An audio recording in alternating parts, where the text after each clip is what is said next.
सज्जनों, आप सभी को धम्म चक्र प्रवर्तन दिवस और आषाढ़ पूर्णिमा की बहुत बहुत शुभकामनाएं। आज हम गुरु पूर्णिमा भी मनाते हैं और आज के ही दिन भगवान बुद्ध ने बुद्धत्व की प्राप्ति के बाद अपना पहला ज्ञान संसार को दिया था। हमारे यहां कहा गया है, जहां ज्ञान है वहीं पूर्णता है, वही पूर्णिमा है। और जब उपदेश करने वाले स्वयं बुद्ध हो तो स्वाभाविक है कि ज्ञान संस्कार के कल्याण का पर्याय बन जाता है। त्याग और तितिक्षा से तपे बुद्ध जब बोलते हैं तो केवल शब्द ही नहीं निकलते, बल्कि धम्म चक्र का प्रवर्तन होता है। इसलिए तब उन्होंने केवल 5 शिष्यों को उपदेश दिया था, लेकिन आज पूरी दुनिया में उन शब्दों के अनुयायी हैं। बुद्ध में आस्था रखने वाले लोग हैं। साथियों, सारनाथ में भगवान बुद्ध ने पूरे जीवन का, पूरे ज्ञान का सूत्र हमें बताया था। उन्होंने दुख के बारे में बताया, दुख के कारण के बारे में बताया, ये आश्वासन दिया कि दुखों से जीता जा सकता है और इस जीत का रास्ता भी बताया।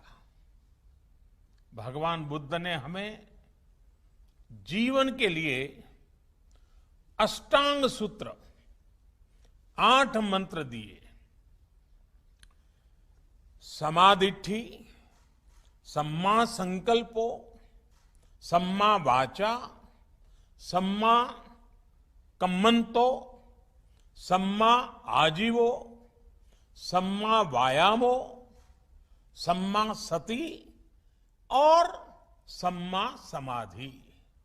यानी कि सम्यक दृष्टि, सम्यक संकल्प, सम्यक वाणी, सम्यक कर्म, सम्यक आजीविका, सम्यक प्रयास, सम्यक मन, सम्यक समाधि यानी मन की एकाग्रता।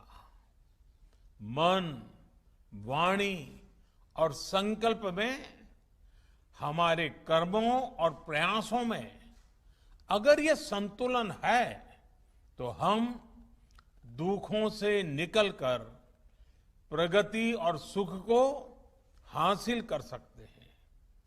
यही संतुलन हमें अच्छे समय में, हमें लोक कल्याण की प्रेरणा देता है और मुश्किल में धैर्य रखने की ताकत देता है।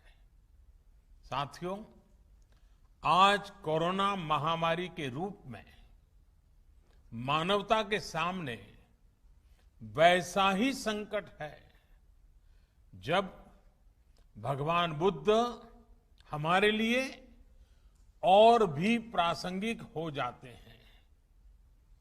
बुद्ध के मार्ग पर चलकर ही बड़ी से बड़ी चुनौती का सामना हम कैसे कर सकते हैं, भारत ने ये करके दिखाया है।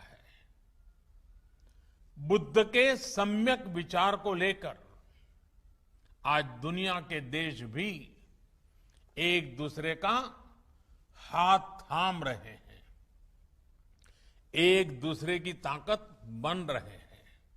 इस दिशा में इंटरनेशनल बुद्धिस्ट कॉन्फेडरेशन का केयर विथ प्रेयर इनिशिएटिव यह भी बहुत प्रशंसनीय है। साथियों, धम्मपद कहता है, नहीं वैरेन वैरानी संपन्निध कुदाचनम अवैरेन च संपत्ति एस धम्मो सनंततो। अर्थात वैर से वैर शांत नहीं होता, बल्कि वैर अवैर से, बड़े मन से, प्रेम से शांत होता है। त्रासदी के समय में दुनिया ने प्रेम की, सौहार्द की इस शक्ति को महसूस किया है। बुद्ध का ये ज्ञान, मानवता का ये अनुभव जैसे जैसे समृद्ध होगा, विश्व सफलता और समृद्धि की नई ऊंचाइयों को छुएगा। इसी कामना के साथ एक बार फिर आप सभी को बहुत बहुत बधाई। आप स्वस्थ रहें और